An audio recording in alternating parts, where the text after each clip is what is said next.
Welcome to You, Me, Empathy, a safe place for leading with your heart. Hey, thanks for being here.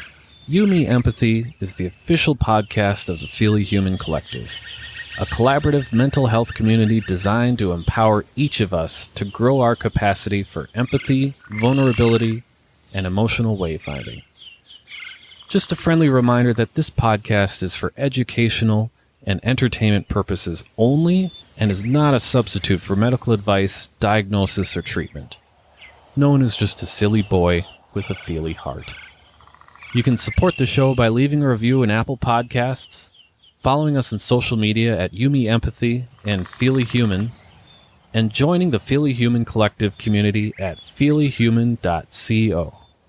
And now your host, Known Wells.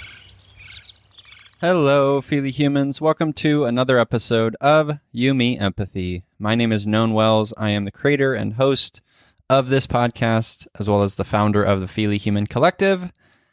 Welcome. This is episode 183 on long-term eating disorder recovery and getting back to normal with silly goth used car salesperson and eating disorder therapist, Jess Sprengle. Jess is a wonderful human, and I was so grateful to connect with her again. She's been a guest on this show previously in episode 144. I highly recommend that episode. In this episode, Jess and I are part of the very first live recording of Yumi Empathy. Live not as in person, but live over Zoom with an audience, and it was a blast. It was so much fun. We had so much fun. Just wanted to shout out Bill and Liliana and Jamie L and Emily and Janice and Jamie S and Lucy and Jen. I think I got everyone. Please forgive me if I misremembered, but thank you to all of you for showing up for that live recording over Zoom. It was so much fun, and I think I'm going to do it again. I think so. Let me know if that's a good idea. If that's something that you'd like to do again, let me know.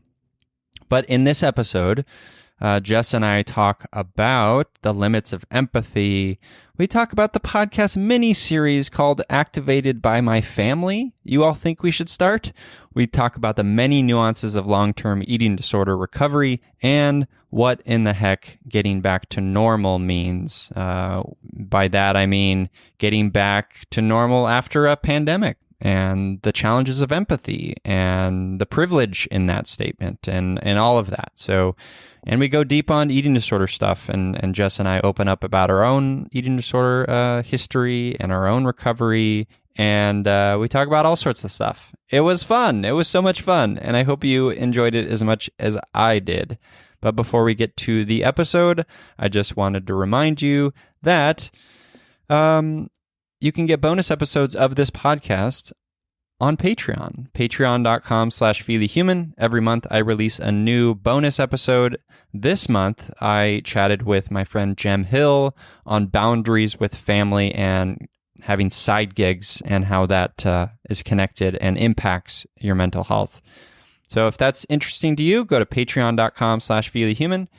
Sign up for $5 a month and you get bonus episodes. We also do Zoom hangs every month for the $10 and up folks. And this month we're still trying to sort of nail down the topic, but if you want to join us there, wonderful. Patreon.com/feelyhuman. And another great way to support me and the work I do at Yumi Empathy and Feely Human is to leave a rating and review for this podcast in Apple Podcasts. If you haven't done that, I don't know what's going on, but please, if you're new here, please leave a rating and review. It does truly help out the show, and 5 stars is my favorite rating, truly. But be honest, I appreciate honesty. The last thing I will say is that in the month of July, which is my birthday month, at the end of it, I'll be turning 40. Oh my goodness, I am an old fart. But in the month of July, I will be taking the month off from this podcast. I will not be recording. I will not be releasing new episodes, which is new for me. It's the first time I've done that in over 3.5 years. And I think I just need a little break. I need a little space. I'm working on some other stuff for Feely Human I'm excited about, but I just haven't had any space to do really anything else. And I love this show. I want to keep doing this show. Got a lot of great episodes coming out starting after July, starting in August with Amanda Crew. She's an actor from, why am I blanking on the name? The startup show, Silicon Valley, Amanda Crew. She's wonderful. Anjani Amladi's coming up, Caleb Campbell, Jen Winker, Margaret, Brett Newski, Nadia Okamoto, and others. So look out for that starting in August. But I will be taking the month of July off because I need to. And I hope you stick around. There's a whole lot of episodes to get through, over 180. So anyways, just wanted to shout that out and let you know that is happening. Okay, let's get to the episode. This is episode 183 on long-term eating disorder recovery and getting back to normal with Jess Sprengle.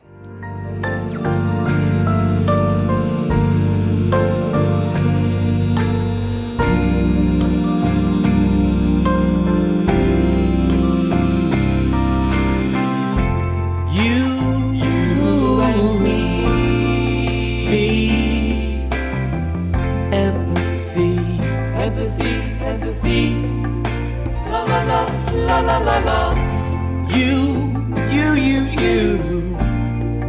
me, empathy, yeah,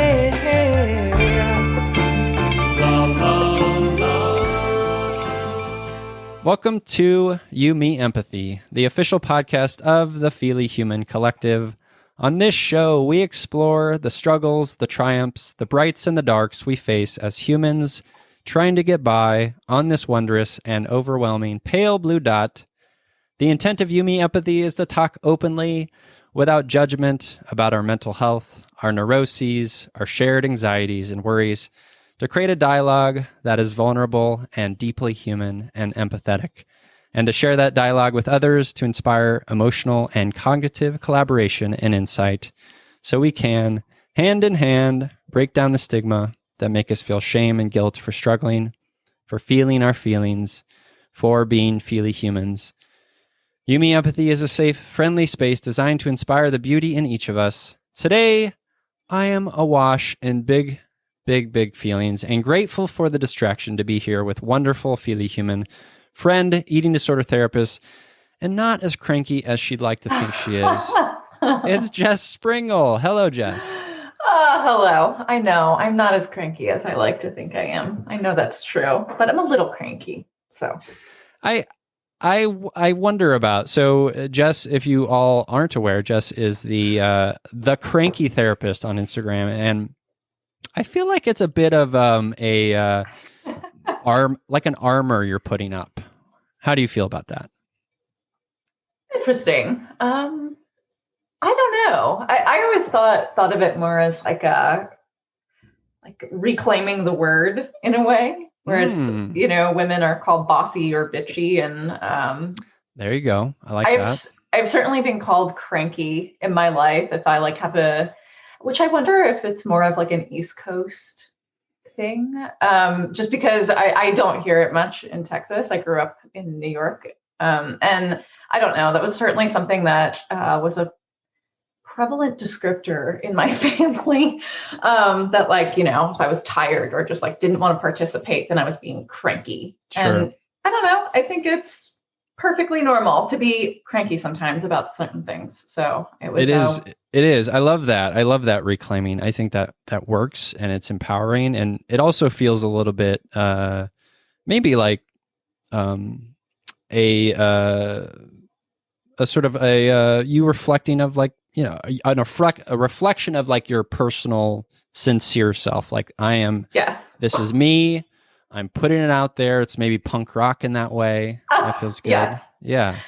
Yes. I try to bring some authenticity to my social media. So I hoped that the word cranky would convey that, which I think it does. So what, like, an attribute of your sort of cranky persona is this penchant for memery. Yes. I know we've talked about memes before. We've talked about on this very show before, but like for the listeners here, for the viewers here, like tell me about your sort of interest in memery. Memery? I like that's yeah, not I feel like, that's not I a feel like thing. No, it's a thing. I feel like, and I know I've said this before to you, it's like memes are a love language in their own way, where it's, and I actually the other night I was going through, because I do meme Mondays, and I was going through the past year, like some of the memes that I've shared on Mondays. And it's interesting to just see how my sense of humor has changed in the last like year and a half since I've started doing it. And even like feeling a little bit more emboldened about certain aspects of my humor and sharing that. Whereas like, when I first started doing it, I definitely did almost like exclusively wholesome memes. And now I'm like, all right, it's been a year. I'm just going to post the crazy shit. Like, I don't care. But I do feel like it's just a way to reach people it's accessible in its own way. It makes people laugh, and I don't know. It's like I like tagging people in them too, because it's like, hey, like this reminds me of you, or I see you. And I think TikTok actually has created that too. It's like you don't even really need to talk to your friends. You can just send them a TikTok, and it's just a way of communicating that like cuts through the bullshit. So I can appreciate that. I like the language aspect of it. And I do like the fact that, we often see on social media platforms, especially Instagram, that's really the only one I'm on. There's a lot of sincerity, right? And sometimes like maybe too much sincerity, like a little bit of like, I don't know. I feel like there's a lot of, I don't know. I'll speak for me. There's a lot of deep silliness and absurdity in what is life, right? It's Especially wild. lately. It's wild that we're here, right, on this planet, just kind of floating around. It's wild. Like if you think about it. So like I think I do appreciate the leaning into the silly.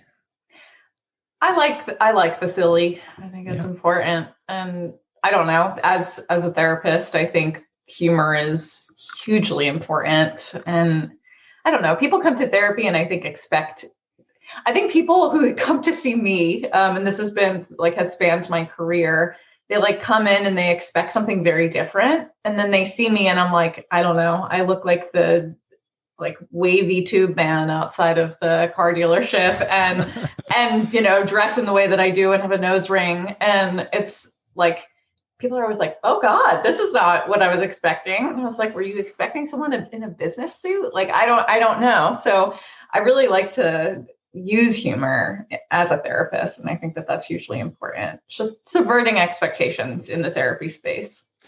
I like the image of you as this silly goth advertisement for used cars. Oh, that's hilarious. Yes, that's me. That's me. I love it. Yes, Jess Sprengle, the silly goth used car salesman. So the thing we sort of always do on this show, kind of kicking it off, is like an emotional check-in. How are you feeling, friend? That's a good question. I'm definitely feeling tired today. I mean, I don't know if everyone here is from the United States, but it's been a tough one this past week, to say the least. I'm not a person of color, but I really feel the just depth of trauma that's occurred this week in our culture. And it's been a lot to sit with, especially as a white person, who has a lot of family members who are police officers.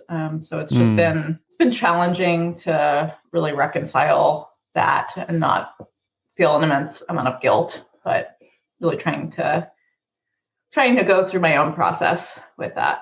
Yeah.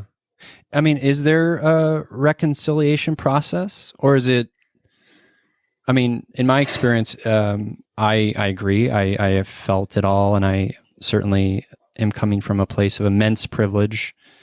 What has helped me in this time is allowing myself to kind of hold many truths, right, at once, and allow whatever I'm feeling to be valid and whatever other people are to be valid thing. And I feel like from that lens, from that perspective, it allows a lot more space for curiosity. Because I think the other way, the like I'm shutting down because like this is too much, or like how can I help? This is too overwhelming. There's no way to go there. There's no way up from there. Right. I mean, I think it's very dialectical, right? It's like in the therapy world, that's a big one, where it's like multiple things can be true at the same time, and I think that's certainly a lot of what this week has been. It's like there are a lot of truths that can coexist, and it's a lot of hard truths, honestly. Yeah. So how like the feelings around, obviously the sort of systemic brutality within the police force and the fact that you have family members in there, like how have you had conversations about that stuff? Like how is that sitting in you feelings wise? Oh, it's been a tough week on that end. Which I mean, I will share transparently, it has not gone well. I think my family is unfortunately not particularly progressive in the ways that I would want them to be. Which of course it's like, everyone's on their own journey and going through their own unlearning process, but I don't think that they're actually interested in the unlearning process. And that's really hard honestly, that's what's been really challenging for me too around this week, is like a lot of people in my life pretty willfully choose not to do work that I'm trying to do, which then interferes with the work I'm trying to do, and trying to balance their expectations and also balance my relationships with them and setting boundaries. As a therapist, it's like everyone thinks I think a lot of people think that therapists are like whizzes at boundaries, but it's really hard as a therapist to set boundaries outside of the therapy space. I think it's a lot easier actually as a therapist, because it's like kind of it's expected, I think a lot of clients expect that, the therapist will set boundaries, the client will set boundaries. Whereas like in real life, it's sort of the Wild West. It's like, okay, like it's a little bit harder. Plus, like, we canonize people like therapists. We put you unfairly on pedestals, like, oh, they are not human. They are professionals, like they need to get it. And that's just unfair and wrong, right? That's not based in reality. Yeah. I would like to not be canonized. No, thank you. Yes. Agreed. Yeah, it's tough to sit with. So this morning I got my first vaccine shot, and on the way back I was driving with my friend Becky, who also got hers, and we were talking about the kind of the importance of like allowing for curiosity and allowing for when we're talking about people who are maybe shutting down or putting up the walls or putting up their armor in ways that feel aggressive or angry, etc. As we were having that conversation, this, giant truck with like a huge sort of "Don't Tread on Me" flag and like presumably some truck nuts hanging from the back, just zipped by us. And we both kind of giggled because we're like, well, if that isn't a sign. But like, I think the work is in, like, talking about work and unlearning is in trying to meet people where they are. And that takes work, that takes curiosity, that takes coming into any situation with like shedding all of our unconscious or conscious biases and preconceptions about this person or that person, right? And just showing up in empathy. I say that, and what is important that needs to happen is like, it needs to happen on both sides, right? If there's nothing but aggression and violence toward you in that scenario, then, we obviously have to protect ourselves. We have to honor our own space and hearts and stuff and say, well, I don't deserve that, right? And that's where it's hard. Yeah, I would agree with that. And I don't know, like I'm certainly not alone in like being activated by my family. I'm sure any person that's had just difficult family relationships can likely relate to that, where it's like, I don't want to be activated by them, of course. Like I've, put in a lot of work and done a lot of work, but sometimes it's really hard to separate or just to greet them where they're at or greet them with curiosity. And that's okay. That's also okay. Like I do want to say that, like, if you're in a state of being triggered, like it's okay to take a step back and not necessarily have those in-depth conversations with people, especially again, if they are meeting you with a lot of aggression and violence. I think it's okay to take a step back and protect yourself and take care of yourself. I feel like we probably have like a podcast mini series in us called Activated by My Family. Like yes. I can certainly talk volumes to that, like I have so much to say on that regard. Probably very, using lots of F words and things. And I don't mean family, to be clear. But yeah, we'll move on. So let's talk about eating disorder recovery. So I'll just go first and just say, like, it's interesting because, like, I am someone, if you guys don't know, I'm someone who from, I don't know, the age of like 18 through basically for a decade through like 28, I struggled with anorexia. And it was something that nearly killed me. I to be clear, like, trigger warning, I won't say any numbers or anything, but like there is a trigger warning. That I got very sick and I almost died. My heart almost stopped and it was very scary. And I am at a place now, I'll be turning 40 this year. And I feel like I am at a place where I am recovered. Like I call myself recovered. However, I say that, but I feel like, and maybe this is a lifelong thing. Maybe this is a question to you, Jess. Like, I feel like there is this still small voice in my head that like knows the patterns of what it is to be in disordered eating, like knows the patterns, like knows the language, is very comfortable with it. Like it's scarring, right? And we see the scars and we're so familiar with it. And I can like easily lean back on it. Like, this week has been very difficult for me. Some of you know, a deeply grieving week. And, I'm like 110 days sober. I wanted to drink again. I didn't, to be clear. And I want to, like, a part of me, like, and this is like where it was for me when I was like deep in my eating disorder. It was like, as a little bit of like self-hate. Like I wanted to like, oh, you don't deserve whatever. And so like, there's still like this still small voice in me that says like,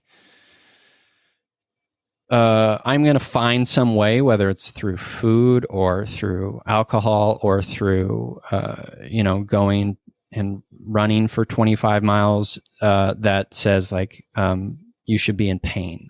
And I think that was always like the piece of me. And that's still like a part of me that I'm still trying to kind of shed and sort of be curious about. But that's where I'm at. How about you? So many things to say. Please say all of them. Yeah. I struggle with the word recovered. It came, I think it really came to, I don't know what the word is, like salience. Like it's certainly become more of a common term in the eating disorder world, probably around like 2012, maybe. Might be off a few years there, but I was already well into my recovery process, really by the time people started using that word. So it doesn't necessarily fit my experience. So I'll use it because I think it really does encapsulate where I am. But I think for me, like, in long-term recovery it feels more authentic to me to say. But can I just interrupt real quick? And I'm hearing you say that, and I'm challenging myself in a way, because like I said I'm recovered, and then I went into this sort of spiel about like how there's this still small voice. So clearly, like maybe that's not a thing. And maybe it isn't a thing. Maybe recovered is like, it's the idea that like there's no end point or finish line in doing work, right? In sort of improving ourselves in, you know, whatever word we want to use in terms of like wellness or figuring out who we are, you know, all that stuff. There is no finish line. And so maybe those two, it just doesn't work in that way. I think, you know, I always have this pretty transparent conversation with clients where it's like, you know, you get to decide what words work best for you. Like language is so enormously important. I harp on it so much with clients because it's, you know, the words you use to describe yourself, your experience really matter. And for me, you know, if that's not a word that resonates, I don't want to use it because it then kind of creates this dissonance or imposter syndrome where it's like, you know, for me, what works is in long-term recovery or just in recovery. And I like the idea of being in a constant state of working towards betterness or just regardless of if it's eating disorder related, it's just working towards being the best me. That's which, yeah, which, you know, I think I am always going to be a person that developed an eating disorder. I think that just is, it's an unfortunate thing. But that's who I am. And I think because of that, like I'm always going to have to be really mindful of, you know, particular things that I might lean into perhaps without thinking about it. Or, you know, I might. Can you give an example? Well, like I think, you know, I feel fortunate that I have this education and information, but it's like, I would never go on a diet or I would never be restrictive around my food intake because I know that would set me up to be in a very bad spot. Or even, you know, as I guess a secondary example, I know for myself, like being vegan would not be ideal for me. Just because I've tried it and it has been a little triggering. So it's like, okay, I'm not going to limit myself in that way. Yeah. But, you know, I do want to be very ethical in my food choices. So it's just something I have to like really think about. But I will say this too. It's like, it does make me mindful in the way where it's like, if I have, you know, a day where I'm really not feeling great in my body, which is very normal in our world. I think that that's just something that happens as being humans. Mm-hmm. I usually am able to take a look at that and think, okay, like what's going on? Whereas like, you know, in the midst of my eating disorder, I would have been like, oh, it's my body. There's something wrong with me. Like, you know, I have a lot of space from it now where it's like, okay, it gives me like a clue, basically. Granted, then I have to sort of like follow the clue.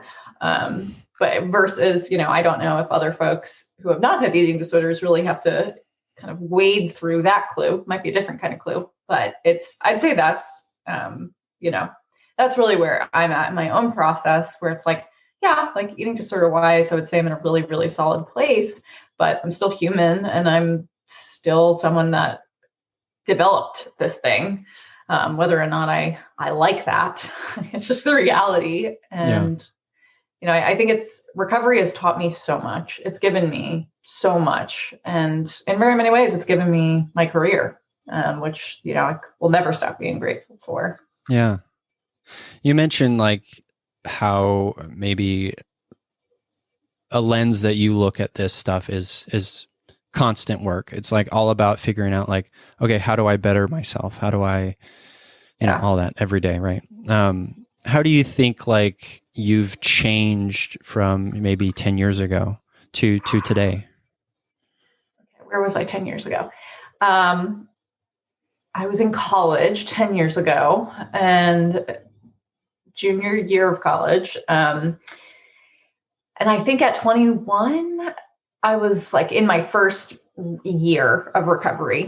So a lot has changed, like first year or two. And, you know, I think back on my process and interestingly, I think like a lot of what recovery is just blind faith, like just hoping and praying and like white knuckling and just, oh my God, like, please let something better happen.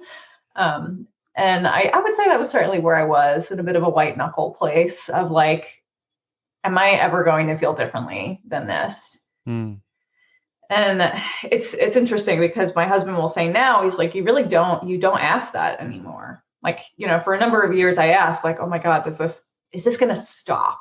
Because I think like I was very much in a solid place behaviorally, but the whirling dervish of thoughts was just this endless, it seemed to go on forever. Yeah. And which of course, like, when you struggle with something for a long time, like it makes sense now that I can look back on it. Like, yeah, of course, in like a 2-year span, I wasn't just going to be like, ooh, I'm good.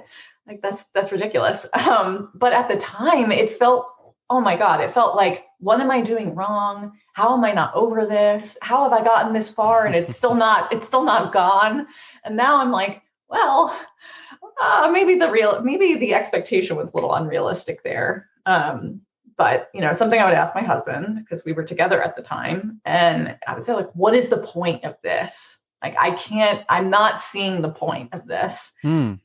And, in hard moments, but at some point, even like within the last few years, he's like, you haven't asked me that in a long time. Like, you finally have found the point of it. And that's an incredible thing, like to get that perspective from someone else, like, because, I don't think I always think of the full depth and breadth of my own recovery and how much has happened in X number of years. Yeah. So I think that was a very nice gift that he gave me, reminding me of that. What, like, is the point, how would you describe the point of it? Well, that's a good question. I mean, I would say like my career and getting to a place of being able to really walk with other people along their recovery paths has very much been a point. But I think also just being able to get to my 30s and still be here and not be miserable. I think I expected, like, when I was younger, I was like, God, if I make it to this age, I'm going to be a miserable spinster wench. And I don't know, that didn't happen. And in some ways you are. I mean, yes, in some ways I am just cranky cat lady. But, I think I have a lot more gratitude and excitement about life than I really could have expected. I love that. That's beautiful. I feel that. There was a time as a teenager, I was like, I'm not going to live till 20. Like, I had that firm belief. And I think my actions and the way I acted reflected that reality, reflected the fact that, like, okay, yeah, you're going to live maybe 5 more years or 6 more years, and you might as well be a monster, which I was in a lot of ways, as a destructive youth. Yeah. I agreed. I was very similar. I actually wrote something on a post on social media today about, like, struggling with mental illness doesn't excuse bad behavior. And I mean, I say that comes also just from a personal place of, I would not have wanted to be around me when I was younger, just because, when you're in pain, you act out sometimes in some really, a lot of anger. Really unpleasant ways. And I know, and I very much know that it was, I hurt people, and I look back on that and feel a lot of regret. I also understand where it came from, and have been fortunate to be able to repair a lot. But I mean, it's hard to look back on those younger versions of yourself and to feel empathy and compassion. But I feel like that has been a lot of my healing too, being able to forgive those younger versions of myself that, like, kind of make me cringe a little bit. Yeah, I've done a lot of work in that regard. It is hard, especially when, you have had years of looking back with regret or guilt or shame, right? But I think context is so important, and, the environment you're in, it informs a lot, right? Like, for me, it was a lot of just sort of trying to survive, right? Like, and the tools that I developed were just survival tools, right? Yep. And a lot of the work and the growth is in recognizing that the tools we used for a time no longer serve us, and to let them go and to honor them, and to allow them to be what they are. And then we move on, Yeah. I agree. And it's a lot of work. That's a lot of work I do with clients now, which I think has shifted over time, just in that like more of a harm reduction lens of, hey, like this thing has served you really significantly. It still might be serving you. Yeah. Like makes sense to make use of it in the ways that you need to survive, but also consider alternatives because there are. Yeah, the thing about, and you know this very well, but for the listeners, the thing about being in active eating disorder space, it's deeply damaging physically, emotionally. You know, there's no wonder that there's such a high death rate for people in eating disorders. It's very, very hard on your body. It's very, very hard. And I think what we're talking about here, what I'm thinking about is like, when we're in recovery, when we're doing the work, we need to give ourselves a great deal of compassion and credit for the strides we make, even however small. Like we do have this tendency, we talked about it earlier, to like want to get to the finish line or to want to like, I don't know, do better than this person or whatever it may be. Like that's such a human thing to do. But like, hey, you woke up today and you made it. You made your coffee and you had your bowl of cereal, or whatever it may be, like you made progress. And sometimes you stumble and sometimes, but it's all about sort of the overall progression, right? Yeah. Yeah. I think I've finally in my own process accepted that. Like, hey, like, you know, healing is not linear, which is a huge like recovery saying. Yep. But I think I was always like, well, yeah, recovery isn't linear, but that's okay for other people. That isn't okay for me. Which, oh my God, that is like eating disorder recovery in a nutshell. Just like thinking, you know, sometimes thinking you're the exception. Well, that's I mean, I would say that that's so freaking human, and I also know, just it like is. very specific to like mental illness in general. Is like, Yeah. I mean, I have clinical depression. Like, oh, like no one can relate to, like no one can understand. I mean, of course that's bullshit. I mean, that's just us trying to isolate into our isolation. That's trying to like make, I don't know, romanticize or whatever it may be. But like the truth is, like, if we step outside of ourselves 100 times out of 100, we're going to find common stories. We're going to find empathy and places for compassion and relation and all that stuff that we need. Yeah, absolutely. Yeah. Yeah. So, let's talk about getting back to normal, and what that looks like. This is something that I've been thinking about a lot. It's something that gives me a lot of anxiety and anger feelings pop up when I think about it, and a lot of big feelings about it. But I want to ask you first, like when I say getting back to normal, like what feelings come up in you, Jess? I have so many mixed feelings. Like, as in, I'm a very extroverted person, which I think I don't know why it surprises people. I guess, but it does. I get that feedback that Well, it's the goth. It's the goth yes, part of you. Yeah, goths are obviously right? that punk rock is, you know, that. Or even maybe the cranky thing where it's like, I want people to stay away from me. It's like, no, I need social contact, please. So I have certainly struggled since the pandemic happened. I'm really grateful I have a partner and I live with someone. Otherwise, I don't know, the cats would not have been enough, as wonderful as they are. And hope they're not listening. I hope they're not listening. I'm sure they'll make me pay for it later, either way. But it's been such a relief to think about, like, okay, like I can see another person outside of my home, you know, within parameters. But at the same time, it's like I also have a lot of anxiety around those parameters and what are the boundaries, and you know, is it okay to ask people if they're vaccinated? Is it there's so many big questions, and I mean I have them around work as well, like going back in person, and you know, can I set a limit where I won't see people in person unless they're vaccinated. It's like, there's so many just enormous questions that I don't know that anyone really has the answer to. Well, let's focus on that one question. Can you say for yourself, or let's start with the first one. Can you ask people if they're vaccinated? I think the answer is yes.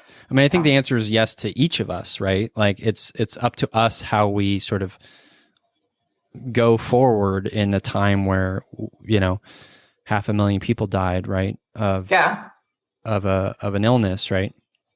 And it's so, we each have our own sort of comfort levels with it and our own boundaries that come with that, right?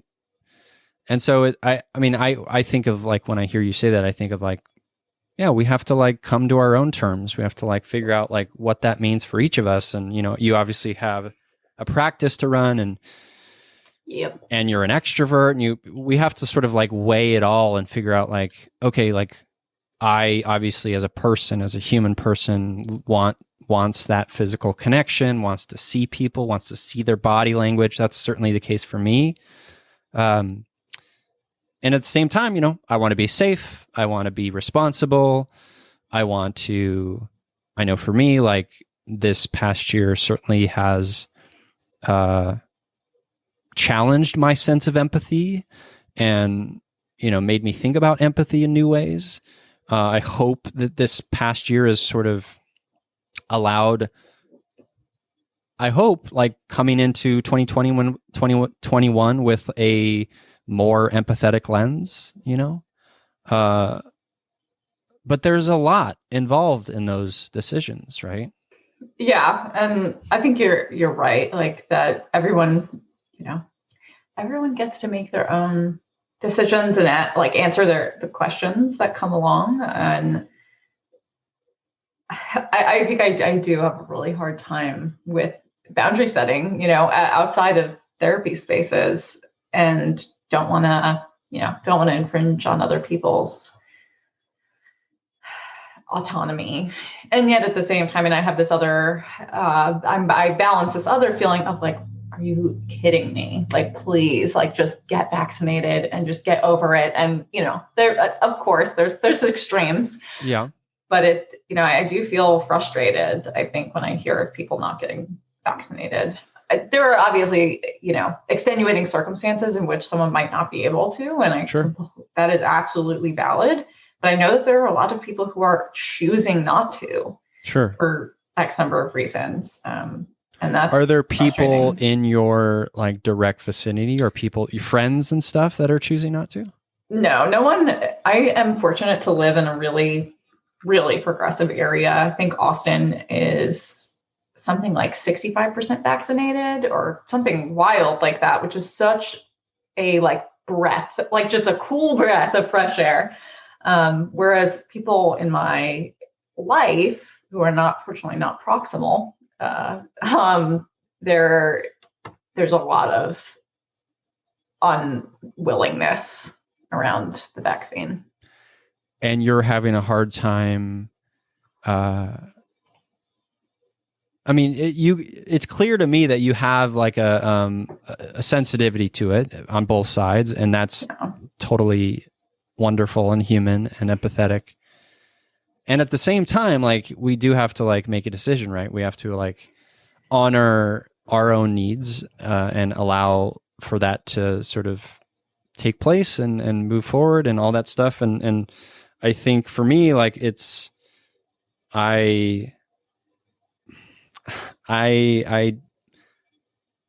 do want to ask people. I don't know if like, because I do think it's important to like, I think maybe like the challenge is like we're not used to like speaking up for what we want in a lot of ways, right? So if we say like, hey, you know what,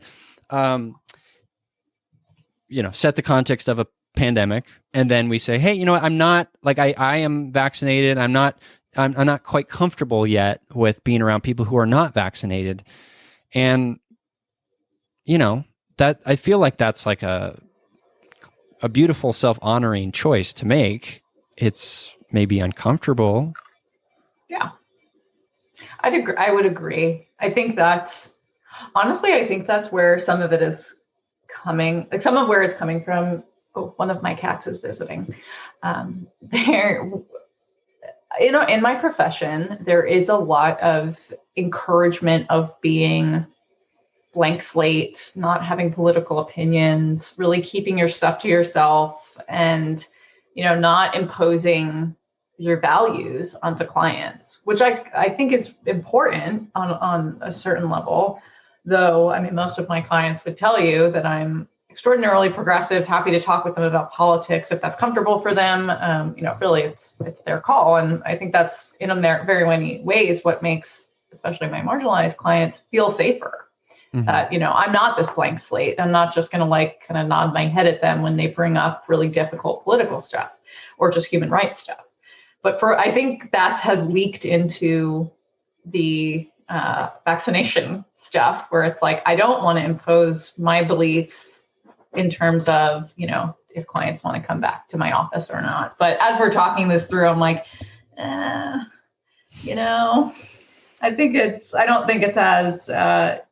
as much of an imposition as maybe my little feely brain has led me to believe. Your big feely brain. Yes, big feely brain. I think you're right. I think those are not the same. I don't think those are apples and oranges in my mind.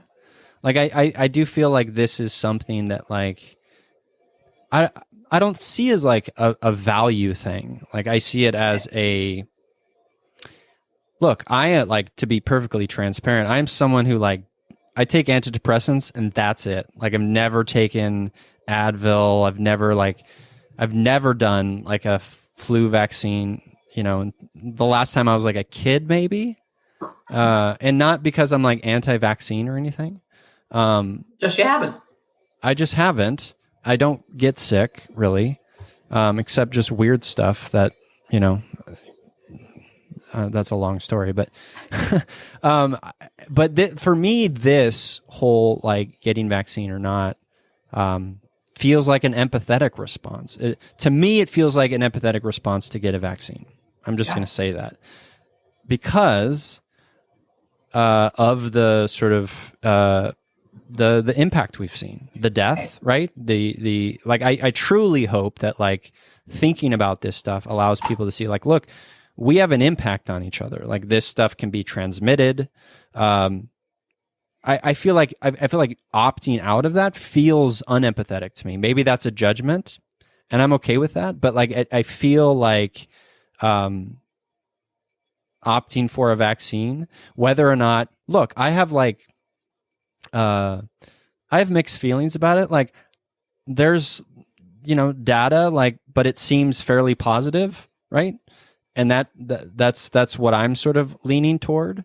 But I don't know. It feels like an empathetic response. Maybe I'm wrong in that. And maybe people here or people listening,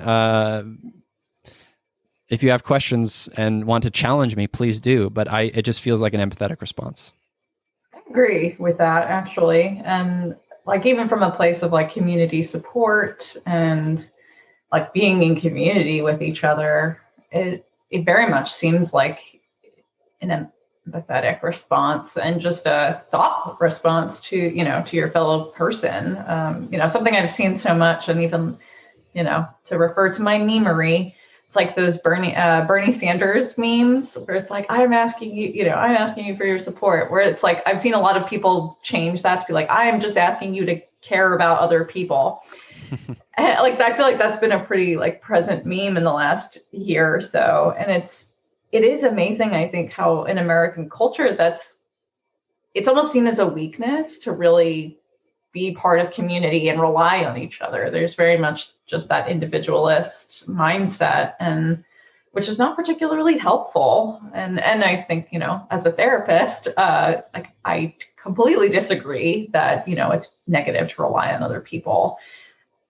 It's a good thing. I run into it a lot with clients who think oh, it's shameful to be in therapy. It's shameful to care about it. I think I hear often it's shameful for me to care about you when I pay you, or it's I think a lot of people really struggle with the idea of allowing someone to hold space for them when it's not, I guess, when it's like a transactional thing.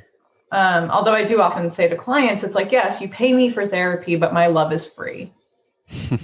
Because it's true. I don't think there's there's no amount of money really that is could equal the amount of love I have for my clients. Of course. So all that to say, it's like, I don't think it's negative to want to do positive by our larger community, and not just in America, but like, I think us being vaccinated as a country, or, moving towards full vaccination as a country, helps other countries too. Like prevents other, if we travel, those people from getting sick.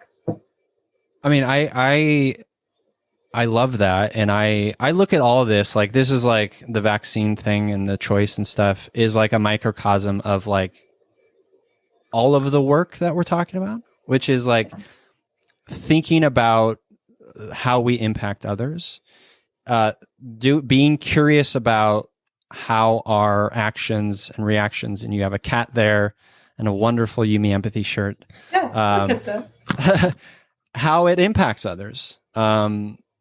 And I think that you're right. I think there's a lot, especially here in the States, there's a great value placed on individualism.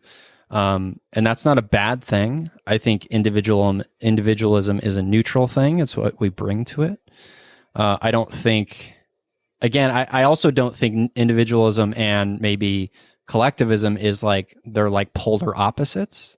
Again, we have this like jerk response or weird sort of like lizard brain response to like want to like pit things against one another. And like, I feel like the work is in like dismantling all of that stuff and sort of allowing things to be what they are. And again, going back to the fact that like, hey, I can hold both of these things.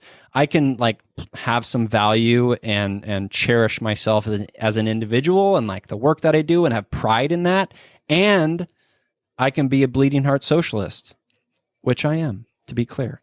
So I can hold both of these things to be true and value them in their own way. And I don't have to be so insular. I think the work is in broadening and just opening up everything, being curious about everything, allowing things to be, meeting everything and people and stuff where we are and where they are. That's the work. It's not about like creating these silos of like individualism, collectivism, like this versus that, us versus them. It's really about big picture. It's about like, that's an uncomfortable place to be, right? Especially when we just experience a pandemic where a lot of our own, like a lot of this has been challenged in us, where we've felt unanchored. We've lost all of our sense of normalcy, right? And now we're just sort of floundering about, like, I think, and then very humanly, like wanting to attach to specific boxes of what we value. And I think the challenge for us, this is what I believe, the challenge for us is to like step back from that and challenge that, be curious, do the work every day, challenge that, shed it, all that stuff. Yeah, I think that there's a lot of need for nuance in a lot of areas. I know that there are certain things where I am like certain topics that I am certainly very passionate about and tend towards being extreme about. And sometimes I think that is very much okay. But I think everything requires a little bit of nuance. Maybe not even necessarily like for your own sake, but also like, when you want to convey something to other people, you have to, I really try to be considerate of various viewpoints. And, I know that my opinion on things is not the only one. It's not always the right one either. But that's so much of community is being able to speak to a lot of people, or, being able to relate to a lot of people. It doesn't have to just be, this very insular, siloed thing. Yeah. Look, as much as I want to, like, I was just going to make a joke. The work isn't me getting to a place where I'm like this enlightened Buddha, right? that's not the work of any of us. It's to get to a place where we are learning and gleaning new perspectives from the world, from each other every day. And then maybe the next day, challenging what we learned yesterday. It's like that is the work, being curious, holding space, being open, sitting with our feelings, all of these things. And sort of not allowing for us to just sort of like put our heads in the sand, which we all do in various ways. We all do in disordered eating. We do in substance abuse. We do in conspiracy theories. In I have libertarian. I'm a Democrat. Like this and that. Like it's like we do in these pockets of like. I think I feel like when we're like focused on these specific areas and we're sort of leaning too hard in one direction, it's not allowing for the curiosity, because there's a lot of like self-fulfilling prophecy. There's a lot of like cognitive what's the word, dissonance. Yeah, there's that happening, but there's also just like we're preaching to the choir in a lot of ways, and maybe that's what I'm doing right here today. But like I want to be challenged. Like that's the work. I don't know. So how, one of the things that like I feel like I've seen, and I think one of the responses that like I heard early on in the pandemic was like, I heard someone say, maybe a therapist or something, like, and it feels weird to say this, but like they had maybe they had some trauma in their life, and they go into a pandemic and they feel like, okay, this feels like comfortable, or this feels like, oh, I've been here before. Have you heard anyone say that, or have you felt that at all? I actually have heard a lot of people talk about how, and I think it's mostly from like disability activists or just people who are in that sphere, that the pandemic is what they live every day, and this has given I guess people a taste of what people who experience disability are living with. But I don't know that I've heard people call it like comfortable or easy. Yeah, maybe that's not the right word. No, I know. I hear what you're saying, though. Because I think when people have experienced profound trauma and then are pushed into a situation where things are just very, I don't know, there are very strict parameters around it, I think that's comfortable. It mimics like a treatment bubble in a way, where it's like, oh, okay, I can do this because there are rules. Interesting. I was thinking of it in different ways, like meaning like to go back to our loss of normalcy, right? Like, right. A great many of us, not me though, a great many of us, lost our jobs and lost, all of a sudden we have to work from home, right? And all of a sudden we're not commuting, we're like, even something as simple as like, oh, I wake up at this time, I make my coffee, I have breakfast, and then I leave, then I commute, right? Like that whole thing has been just obliterated. And then what happens, right? Like we just, I think there's like, I know me, like you get so sort of used to an experience, you get comfortable with it. And then when it goes away, what do you do? Like, how does that feel? I definitely feel that. Like, I think that is definitely some of what I've been feeling. Like, I've just gotten used to this. Like, I've just gotten accustomed to not seeing other people or not, having a social life or whatever. And although, again, I think that piece of, there are plenty of people who live this way typically, and outside of the pandemic. And that's been good perspective for me to have, like, that there are a lot of different and accessible ways to make friends and to be social. But at the same time, it's like, that sometimes that like very like lizard brain is like, like pick one. Like I just want one thing. It's like it's either we're this way or we're that way. But now we're in this like really weird in between where it's like you can see people, but you have to be like within certain parameters. Like you can be around like others in communal space, but you have to be, thoughtful. Like there's a lot of like transitional elements to this that I think are uncomfortable and really hard to grapple with. Well, it's change. It's like we're flexing muscles we've never flexed before, right? Like we're operating on a level, we're making decisions based on data or bits of data that are new to us, that we're just picking up for the first time. We're like, what is this thing? How does it affect me? How does it impact me? And that's always a hard place to be. But I hope so when I think back on this period of time, I do hope, I said this before, but I do hope like one of the main takeaways is allowing for change, allowing for more space and curiosity to sit with uncomfortable feelings, to allow for more critical thinking about empathy and how our actions impact others. Like, I hope that those are the takeaways. I hope so too. Maybe that's hopeful. Yeah. Do you think that's too utopian? I wish I wish I could say no to that.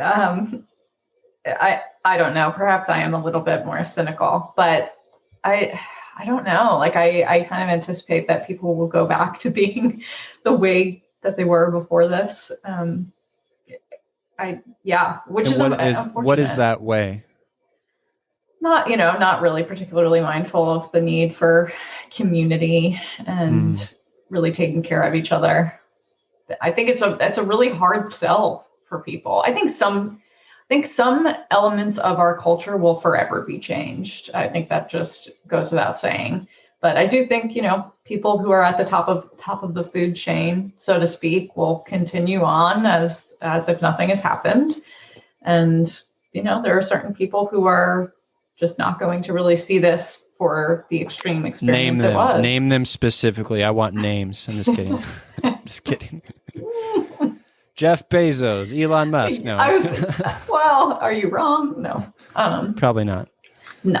Yeah. No.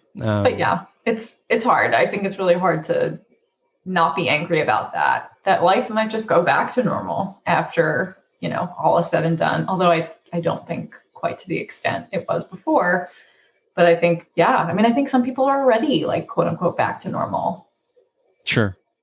And this is where like me as a empathetic, feely, like take on the feelings of the world type person can get overwhelmed. And I know you relate to this. I have to remind myself it's one person at a time. Like that's the impact we can make. Like that is the lesson for all of us, is like, we do all have that capacity. It's about how do we impact our relationships, our friends, our communities. We create pockets like that, and then, hopefully there's a ripple effect, and maybe the next generation is a little bit more feely and a little bit more empathetic. I think they will be. I have a lot of hope for Gen Z. I do too. I was thinking about this the other day, and this was, I don't know, right before the pandemic. I did a thing. I volunteered for Bring Change to Mind, which is an organization that Glenn Close founded actually with her sister. And they do a ton of work in like high school age kids, basically talking about mental health. And these kids are like creating groups in their schools that are like safe spaces for talking about struggles. And it's just like, my goodness, I am hopeful for the future. Yeah. Like that kind of thing gives me hope. Thinking about wow, if my own high school experience had some of that. Granted, I don't know that would have changed very much, but still, it's like, that's an opportunity really for kids to really talk about the reality of their experience that unfortunately, I don't think has been really a part of our culture very much. Can you imagine if that was the norm in high school? Like thinking about like what we know, sort of romantically what we know of like high school, which is like cliques and, the jocks and like in bullying, I was like fiercely bullied and, and like you're the sport thing and you're the drama thing. And like, can you imagine just a more sort of like, hey man, we could talk about this stuff. Right. You don't have to be so this. You can be what you are. What a beautiful gift that would be. It sounds lovely. I'd still not want to go back to high school, even if that were an option. So. No, hell no. High school was the worst. I agree. School was the worst. I was not, as much as like I like learning, school was not for me. It was too... Maybe I'm too like anarchic for school. It was too structured for me. I mean, I am like a just perfectionist to the ends of the earth. But really, I mean, eating disorder. Yeah. Although I would say like school is really where that thrives. And I'm just, oh my God, like I just wanted to be a teacher's pet always. I never really was. I was more like annoying. But what would you do? Well, in grad school, I think I was annoying. Just like I answered a lot of questions and I just like wanted to be like, I wanted to know all the things. And I mean, there were only... That's not annoying. That's curious. It felt annoying sometimes. But there were also only like 7 or 8 of us in my cohort. So it might have been... stood out. Yeah. But yeah. I loved grad school for just the constant stream of learning. But when I look back, it was also like, I don't know, like shaved a few years off my life because it's just so much work. And, 15-hour days, really can't say I'd like to repeat that in my life. Yeah. Yeah, that's brutal. For no pay. So. Yeah. Gosh. Yeah. My partner is getting her doctorate right now, and God bless her. While still teaching college English, it's like, I don't know how she does it. It's impressive. Yeah. Good human. Good feely human. She is. Okay.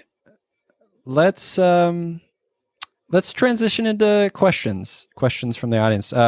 There are a couple here that were sent in first, so we'll hit those first, and then we'll get you guys. So if you have questions, leave them in the chat, please. I think that would be the most efficient.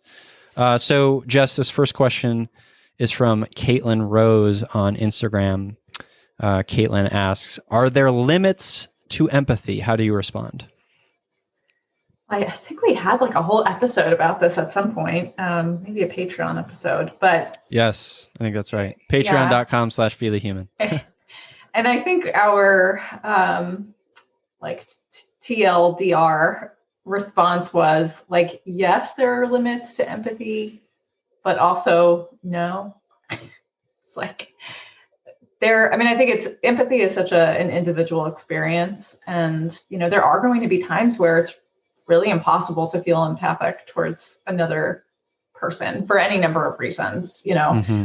I mean, I don't exactly learn about serial killers and feel empathy necessarily. Sure. Even granted, I mean, I think when I have heard backstories, I feel empathy for that experience that they had, but I have no real empathy for them killing people. But so perhaps that's the limit, to the empathy is like... You heard it here, folks. Heard it here first, folks. Jess has no empathy for serial killers. What a hot take. Hot take. Hot goss. I mean, I think really a limit of my empathy is when people are willfully unkind to others and do so. I mean, yes, like they may be struggling with something specific, but when it really causes harm to another person, I definitely struggle to have that like full range empathy I would otherwise. Yeah, it's like this question is good, and it's good to think about. Like I do think the foundation of this question is like empathy is a practice and it's a skill, and it takes effort and critical thinking, a lot of it. Yeah. And this is like, we go back to like, the guy and his truck nuts. We we laugh at that, and we want to like maybe, or I'll put this on me. I want to like, judge that person maybe, or paint this person as a certain archetype, right? And the work is in showing up and listening and being curious, and not and shedding all the baggage of preconception, right? But empathy is a two-way road, right? Yes. It kind of has to go both ways. So there are limits in that way, and I think there are limits in the way of you can't take it all on. Like you have to have boundaries. As a recovering people pleaser, you can't do it all. Like that's not your job, and it's frankly maybe the ego leading that charge. Like if you're trying to do it all, so it comes with boundaries. Yeah, I agree. yeah. Related to this, and maybe we answered it, but Caitlin also asked, can you be too empathetic? Yes. Well, I do think yes. Just in that, like, I think I can speak to this from a place of like being a therapist. Like sometimes you can give too much. Yeah. And I think sometimes you can give too much to people who don't necessarily deserve it. Not that, I think everyone on some level deserves empathy, but, I think there's a difference, giving your energy and empathy and compassion to people who maybe aren't really extending that to you, or opening themselves up to it, or opening themselves up to also being kind to you. Mm-hmm, mm-hmm. Yeah. And like figuring that out and answering it honestly takes a great deal of self-awareness and self-knowing, right? Yeah. Yeah. That's a big piece of empathy I've learned, is like, who are we? Like, what am I about? Like, what are my limits? What fills me up? All that stuff like goes into that, answering that question honestly. Yeah. Agreed. So, Bill, Liliana, Lucy, Janice, Jamie, Jen, Jamie, Emily. Questions? Lots of J names. A lot of J's in here. Do you have any questions for Jess or myself or both of us? Leave it in the chat. Okay, Ooh. So I'm looking at a few here. Jamie L asks, how do you stay empathetic towards people in your life who are stuck in their beliefs and don't believe in human rights movements that don't directly benefit them, i.e. being racist, homophobic, anti-Semitic? I have a hard time trying to extend my compassion and educate when they are stuck in their old ways. It's so tough, constantly hoping they would change their opinions and ways.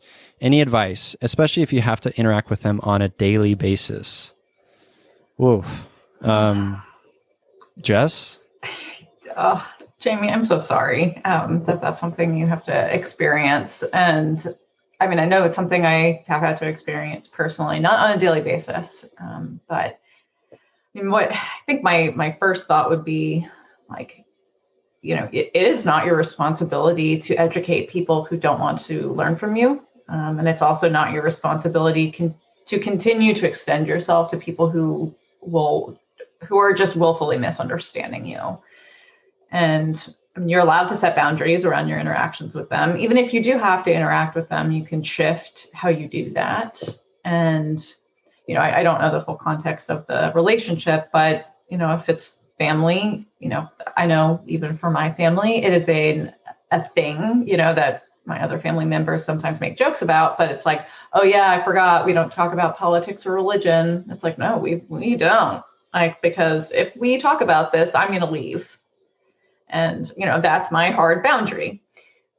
Granted, that's a really hard boundary and one that took me many years to be able to set, but it is a reality that it's just something I've had to do for my own mental health, because really that's at the end of the day, like your mental health and your well-being are absolutely primary. Yep.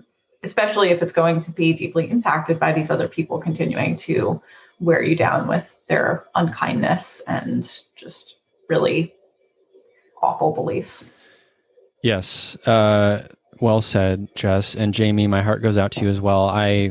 This is tough. It's very difficult, and I empathize deeply. I have people in my own family who are like this, and the work that I've done is in finding boundaries, and not necessarily even like physical boundaries, more emotional boundaries, like not even boundaries that I voice to them, really. It's like a boundary that I'm aware of and they are not. And that's hard. And I do, like, there is like an urge still. And I think this is the challenge, to want to get them to understand. Like, I want them to see, like, can't they see? Like, I don't understand why they can't see. And then they'll see like the beauty of what I'm seeing or whatever. I get that. I empathize with that. That's not our job to hold or do for them. Like, that's the work they do. And this is like where a lot of like relationships crumble or just fall away, when we're not sort of operating on the same levels, when you're sort of doing the work and they're not. And that's hard. And that's like, that's a grief. Like, that's a loss, and that's difficult. But at the end of the day, Jess is right. You have to honor what you believe, honor your path, right? Honor your energy. And if you feel like these people are operating in ways that are hurting you or dismissing you or not seeing you for who you are, then that's a problem. You know, like, you, as well as everyone here, like, deserves the right to be seen and heard, and nourished and loved and all these things. And if people actively choose to not do those things, it's our right and our responsibility, really, to create boundaries, and whatever those boundaries look like. So that's tough. Happy to talk more about that, offline if you wanted to, Jamie. Another Jamie Siegel. So many Jamies. It's a Jamie world here. Jamie Siegel says, any advice for getting specialized work experience and or training in eating disorders outside treatment centers who largely ignore your application? New therapist with only 500 hours so far. Jess. Yeah, I mean, we can absolutely talk offline. I'm happy to give you some more resources, but I mean, this is an ongoing issue in our field. I honestly, I think about it and I'm like, so much of my ability to do the work that I do has been afforded to me through my own experience, which, you should be able, I think more people should work with eating disorders. Hard stop, period. I think it is actually awful that more people don't have that, ability to, because there's not adequate training. And, but I know some people don't want to, because, hey, there's things I don't want to work with. But I mean, there are plenty of people who just don't touch it because they don't have any exposure to training. Like, thinking of my experience in grad school, we got 2 slides on eating disorders, and the professor was like, oh yeah, I'm not going to teach this because I don't know anything about it. Interesting. Real quick side note, why, I mean, obviously there's the hurdle of maybe I don't know anyone who's experienced this or whatever, but why do you think, I mean, given the fact that there is, as previously mentioned, it's very dangerous, right? The death rate is high. Prevalent. Why is there not enough training? Oh, okay. I mean, my hot take is people, I think people really genuinely believe that eating disorders are a choice. It's very, it's similar in some way to the substance abuse field. Although I think I think the substance abuse field has very much created and built its own foundation to the point where it can really put a middle finger up at the rest of the world if they want to. Whereas and I think there's a lot of support, and even outside of 12-step, I think there's a ton of community. Whereas I don't feel like that exists in the eating disorder world. And I think there is still a lot of stigma and misunderstanding around the reality of this illness. The least of which is just people think it's a choice. People think vanity. People think it's only teenage girls. It's like only thin teenage girls. It's like, it gives me a very bad headache. So, I mean, that's a lot of why, like, even personally, I consult with people. I always am looking to like teach new therapists, because if you want to learn, like, I'll happily teach whoever wants to learn, because it's hard work, but it's not impossible work. And I think that's where a lot of people get stuck, where it's like, this feels impossible. I can't balance just the difficult medical potential for medical stuff. But I would say, like, off the top of my head, I mean, and of course I'm biased because I work for them. The Alliance for Eating Disorders Awareness, they do trainings at lower cost for students, and I think they have an upcoming CEU. I know that that's not necessarily like training, but that's something. And I'm struggling off the top of my head, and Lucy actually might have some ideas too, but there's just not a lot out there for therapists, which I think is frustrating. There's so much training out there for dietitians, but there's not quite as much eating disorder training for therapists, especially not affordable training. Isn't that a gut punch that there's like there's a vast wall. Majority of dietitians, right? Like it feels like that's like, I mean, maybe this is unfair, but like a lot of eating disordered or disordered eating bred out of dietitian world, right? Yeah. Ugh. I mean, they do. I have many dietitian friends. They are wonderful. They do incredible work. I'm sure they do. Yeah. And I'm glad that there are so many options for training, but I mean, therapists really need that training too, especially just like 101. I feel like that's not even available really. Which I don't quite understand. But yeah, I mean, I would say let's connect offline, and I can push some stuff your way and see what's out there. Yeah. Thank you for that question, Jamie. It's a good one. Hearing Jess talk about it, it's disheartening. It's like breaks my heart to think that like there is this stigma around eating disorders and that it's a choice or that it's this specific population. Yes, I chose to almost die. Like that's a choice I made, right? Like that's nonsense. It's like there are better ways. Sorry, I get really crazy about this. Like there are so many better ways that you could choose to. Because even like, it's like, oh, well, it's all about weight loss. And it's like, first of all, not everyone with an eating disorder is interested in weight loss. And there are arguably better ways to change your body than through like self-destructive, fatal things. Sorry. Okay. I'm done now. Don't be sorry. I appreciate your passion and I share it. It's upsetting. It's deeply upsetting that mindset exists. And I think I'm grateful that you asked that, Jamie, because we need more people in this space teaching and learning, and we need more spaces like this that dismantle that stigma, that call people out on that bullshit, So thank you. I'm glad you're excited about that work.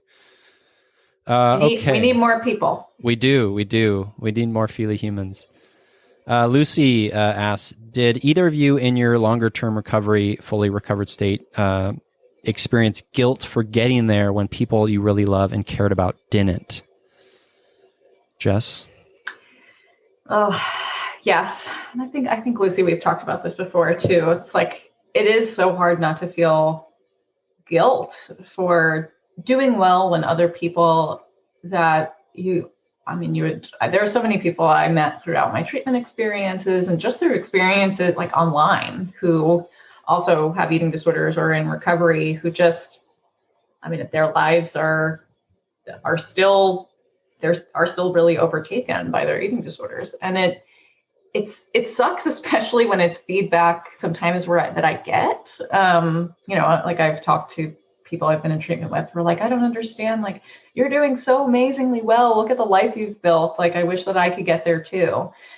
And that's one of those moments where I'm like, oh, like stabbed to the heart, because I want to say like, you absolutely can, like that, that's not something that is not available to you. But at the same time, I also recognize like, there's so much privilege in those conversations. And it's not just a matter of like, you can do it too. Like there's a lot of elements that, really require a nuanced hand. But all of that to say, it's like, yes, I definitely have experienced a lot of guilt, because I think about all of the people I've met along my recovery journey who really were sick and struggling. And I think like, God, what an amazing place the world would be if all of those people could fully recover. And why isn't that available?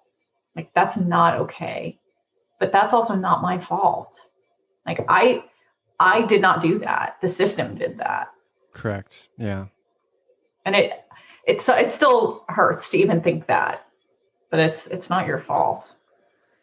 Yeah. I would like challenge you, Lucy, or challenge you, Jess, to like investigate what that guilt's about, because I don't think like comparing is ever helpful. I don't think that like it goes back to the holding of truths. Like we can honor like their journey, we can honor the progress we've made, and that's a beautiful thing. Like the fact that like I'm in long-term recovery or recovered, etc.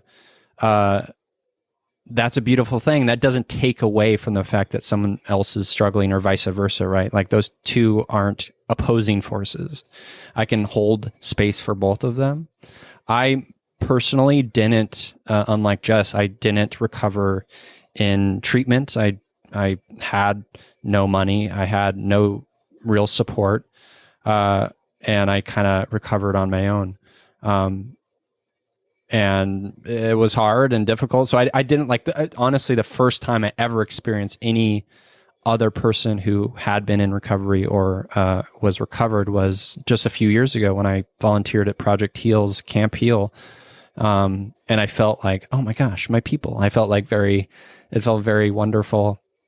And, I felt seen in a lot of ways. But yeah, I think guilt is so human, but I don't think it's very useful at the end of the day.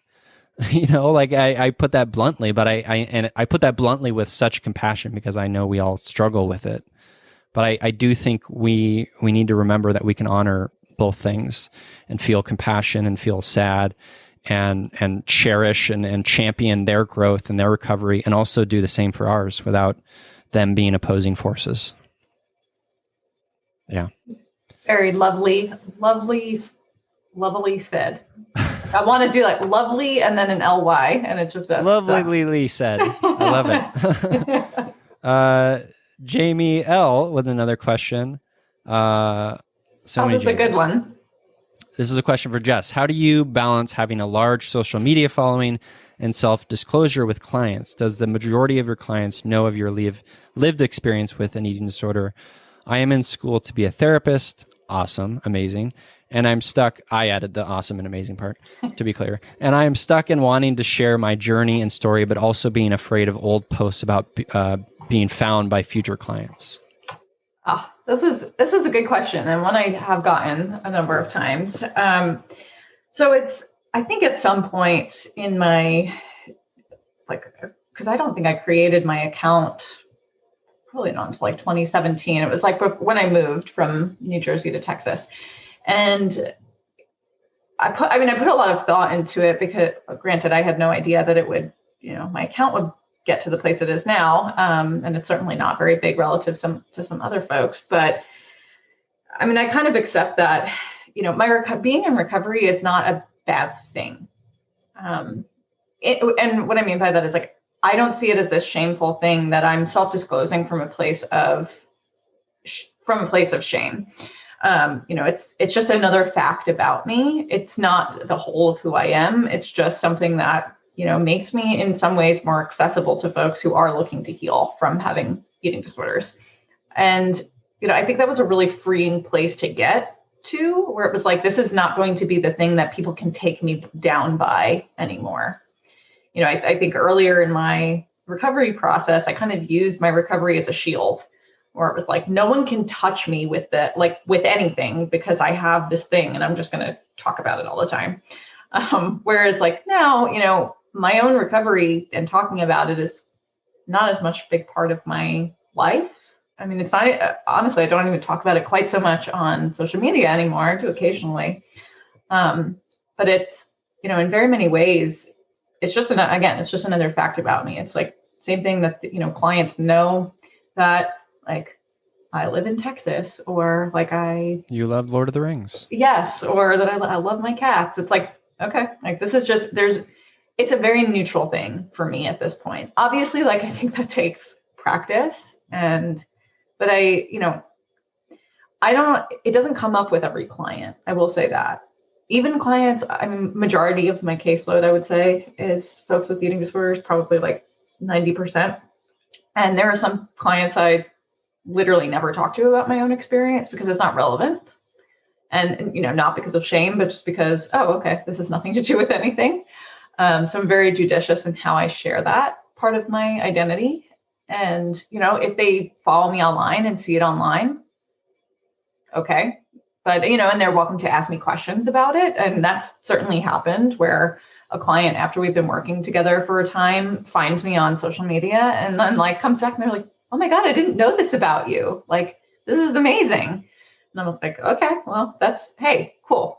But it's, I think I'm a lot more judicious now about my self-disclosure than I was in my earlier career. I think, earlier in my career, I probably would have just announced it to clients, but, it's trial and error. I think self-disclosure is very much it's an interesting process. And unfortunately, I don't think there's a lot of like good guidelines around it, because therapy programs tend towards a very extremist place of just don't self-disclose ever. Yeah. Or at least that was the message I got. But I just don't think that that's very human. So all that to say, you get to use your social media in the ways that you want to. And, I try and have a conversation in the very beginning of therapy with clients around social media, where it's like, hey, like, you can follow me on social media. I can't follow you back. You can send me a message. We can discuss how you want me to respond to you, blah, blah, blah, things like that. Yeah, this is a great question. And thank you for that answer. It makes me think about, like, to me, like, I'm obviously not a therapist, but like, when I think about this, like, objectively, it feels, a couple of things come to mind. One is, where are you at in your journey? Like, that's an important piece of this equation, right? Like, yeah.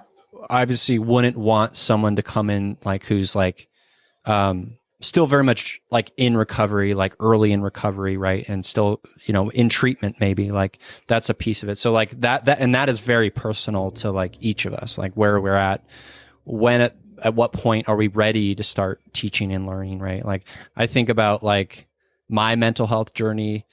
There was a great deal of just like the work that I had to do on my own, right? In therapy and writing and all that stuff before I was able to like really share, and feel safe enough to do so and feel protected enough and know my boundaries and being aware enough of self to do that. And then the other thing is, like, I do think, like, once you're there, I agree. Like, I like the progress that, the more therapists I talk to, like, the more and more like human they are seeming, because they are like sharing a bit about themselves. And that, for me, as someone who's been in therapy for many years, has many therapist friends, like, that seems to be the norm now. Like, we're going towards more, because that's, you relate better, right? You just relate more. It's more of like a human, empathetic experience. Yeah. So it's okay to be a wounded healer. I think that's like, I forget where that comes from, but I mean, I think we're all, like, every person who is in the helping profession is wounded in some way. And that's why they've come to the therapy world on some level. Yes. Again, like, you're not these like beacons of strength, like therapists are human too, Yeah. I don't know if that answers your question. I hope it does on some level. Let's see.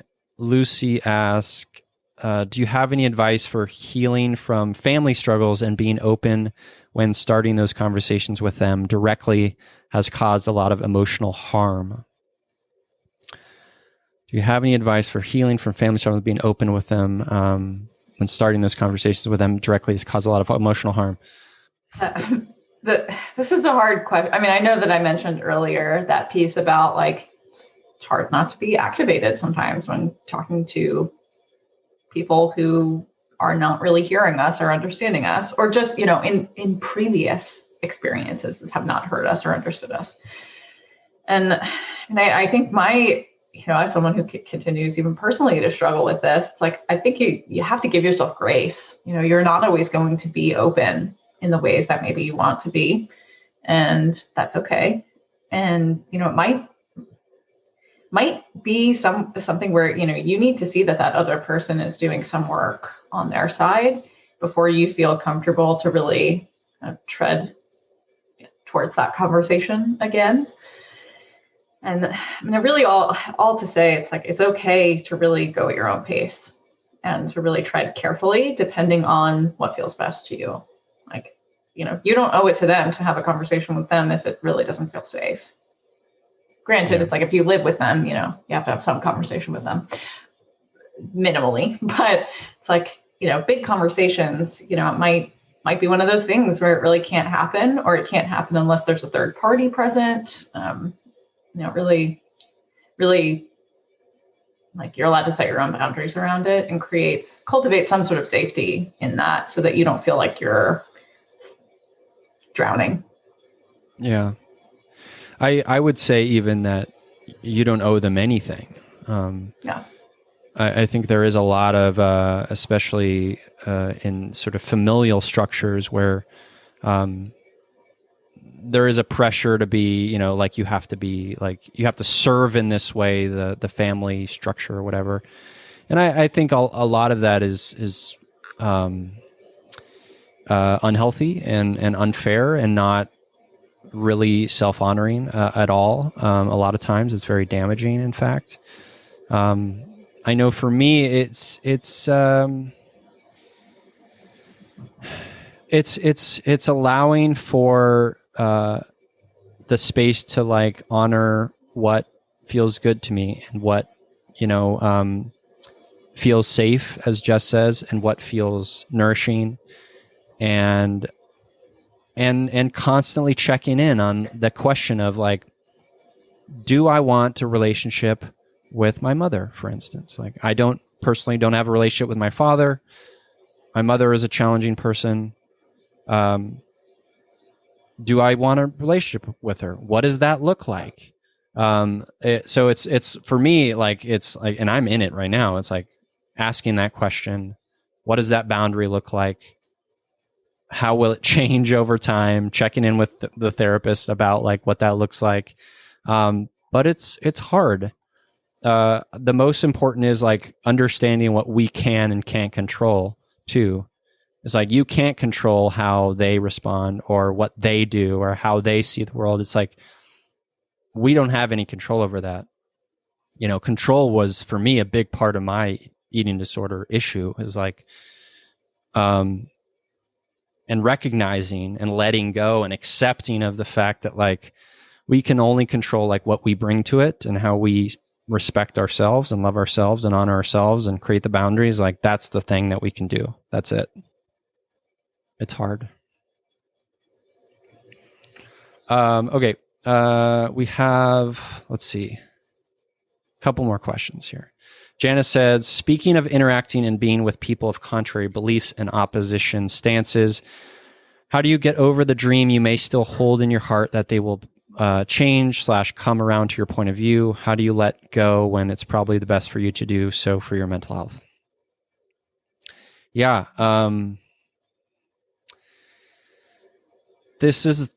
mean, that's the work I was just talking about. Yeah. It's like, it's really, cause like, I like so feel and empathize with like, I'm a dreamer. I'm like a utopian person. Like, I want to believe the very best in everyone. Right. And I don't think there's anything wrong with that perspective. I think it's beautiful, in fact. And I will say, like, living in that space, people let you down. Like, that's part of that like that's the burden of the feely human. Like that's the burden of the big feeling sort of like empathetic person, is like people will let you down in that way. So how does that, like when we're met with that, like how do we respond? Like what boundaries are we creating? What are we putting on them that's not even fair? Like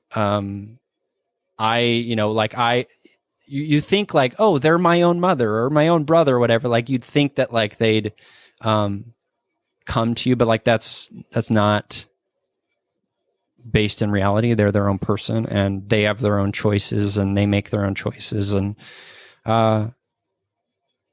it's hard.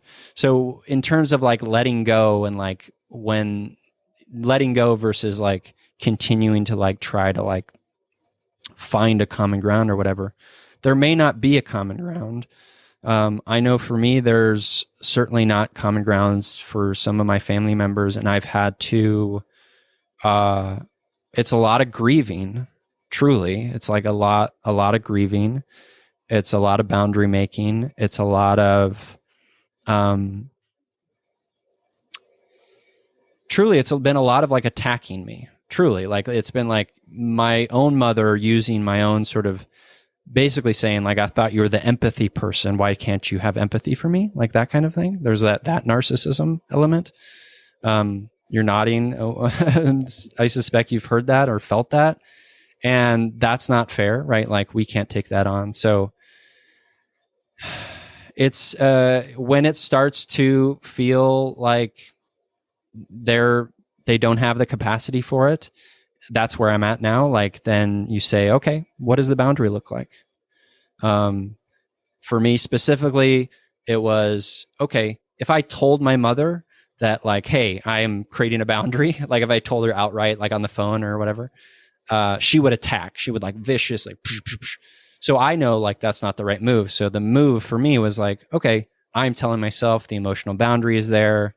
I'm not going to allow her to get into my head. Like that's like, I'm not like that's, I'm going to try to allow that to just wash over me and let it be, and understand that like she's maybe coming from a place of hurt and grief and she's losing her son. And that is, I can have compassion for that, but I can also honor myself and say that I don't deserve that shit.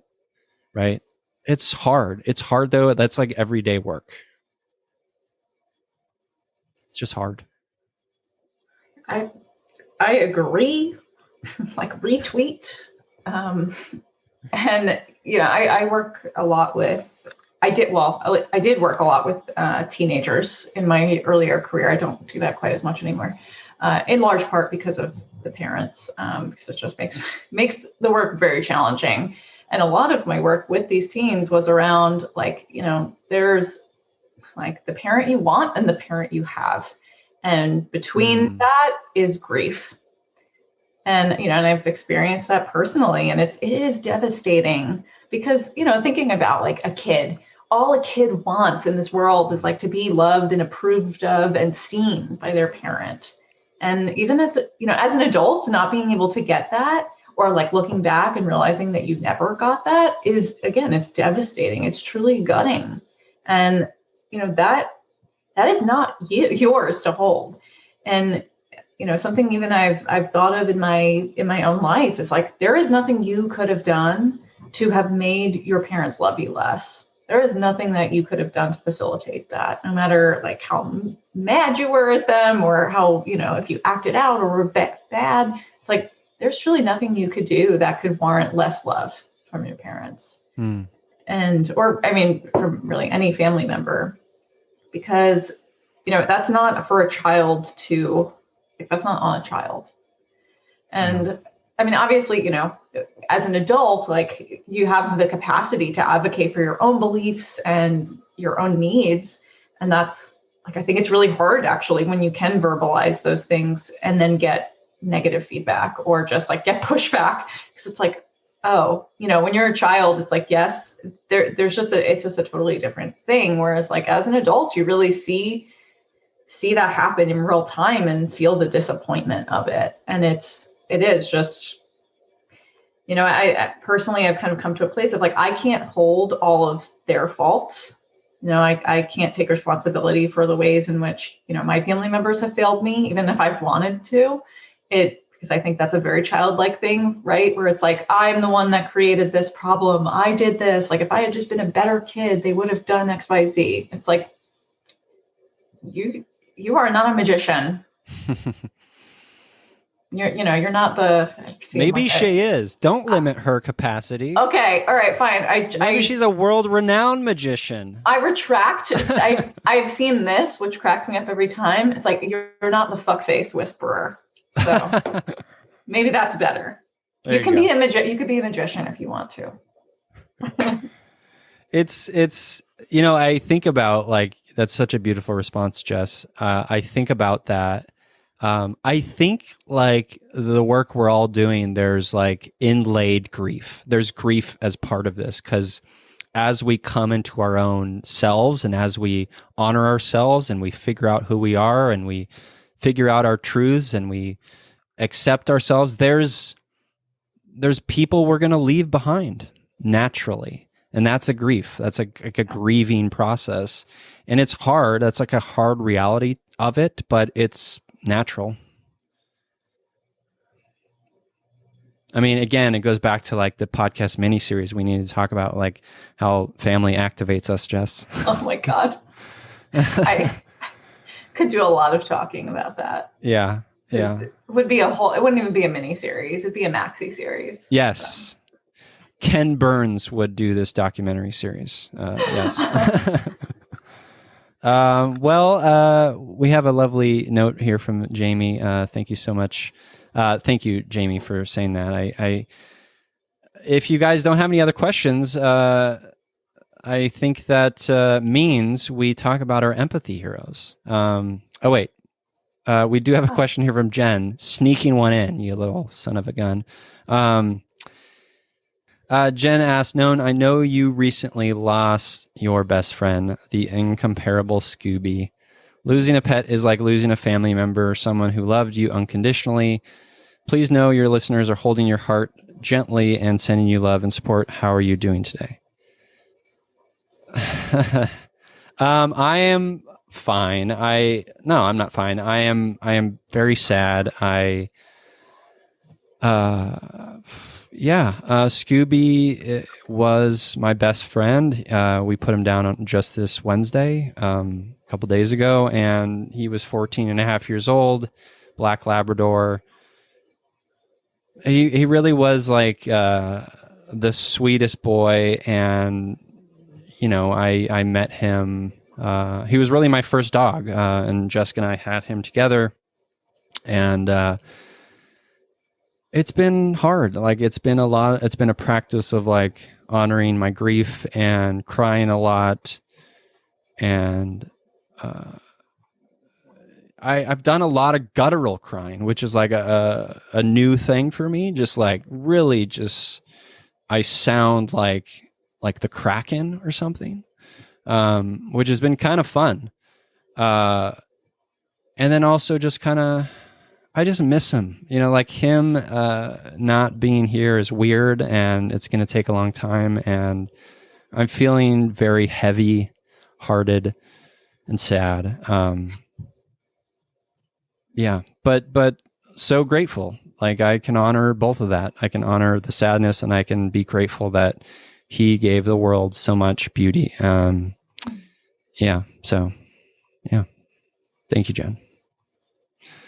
Let's talk about empathy heroes.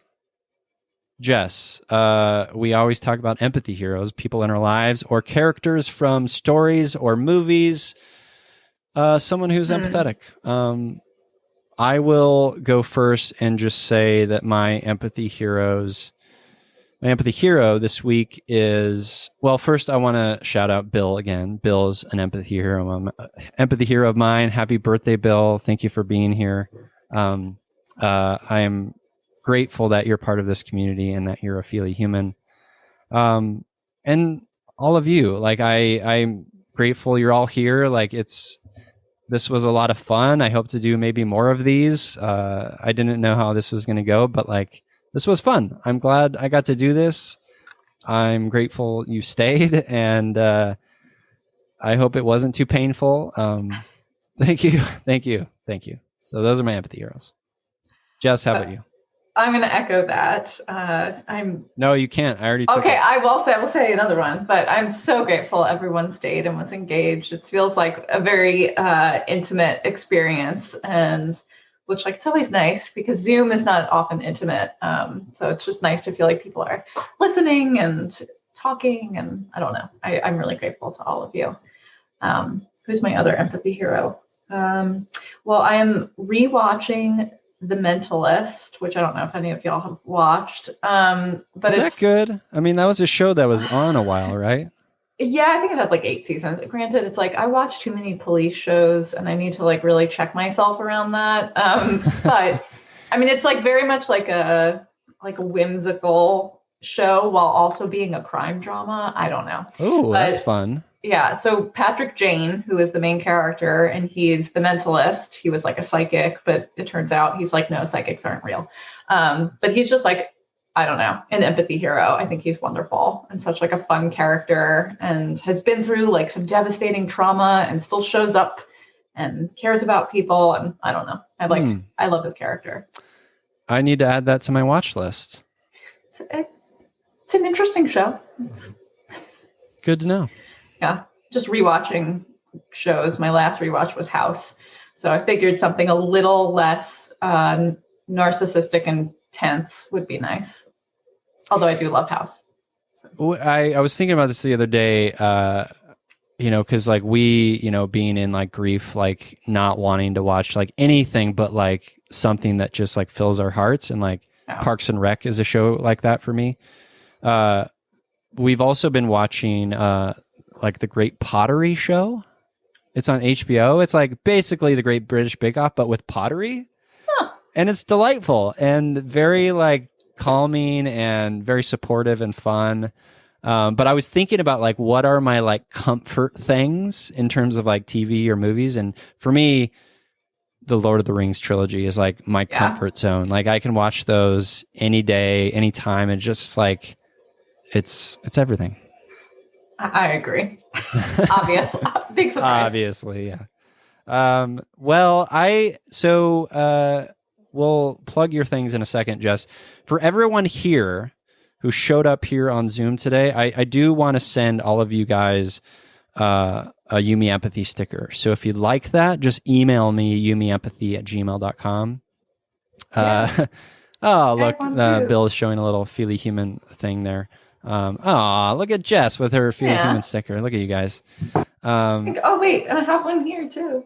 I mean, what is this? You guys are all Feely Humans. I love this. We're a fan club. If you guys want a Yumi Empathy sticker, I can send you one. Just email me, yumiempathy@gmail.com. And again, this is only for the people who showed up in Zoom today. So for you listening who are not here in person, that maybe is a inspiration to show up the next time we do this. Jess, where can the listeners out there connect with you?